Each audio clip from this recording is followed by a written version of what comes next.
আসসালামু আলাইকুম সুপ্রিয় খামারি ভাই বোনেরা, আপনাদের সামনে আজকে আমি নতুন একটি ভিডিও নিয়ে হাজির হয়েছি।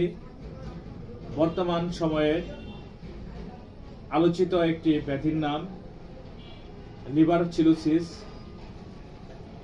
বিভিন্ন জায়গায় বিভিন্ন বয়সের গরুর ইদানিং দেখা যাচ্ছে লিভার ফ্লু হইতেছে।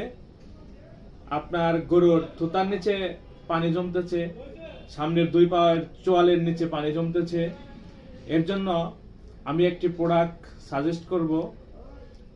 যদি আপনারা ভালো মনে করেন, প্রোডাক্টটি ব্যবহার করে দেখতে পারেন। এলারটনিক লিভার প্লাস কিডনি টনিক, এটা আমি কয়েকটি খামারে ইউজ করেছি, ব্যবহার করেছি লিভার সিরোসিস রোগের কারণে। তাতে ভালো ফলপ্রসূ হয়েছে। ধন্যবাদ সকলকে। আসসালামু আলাইকুম।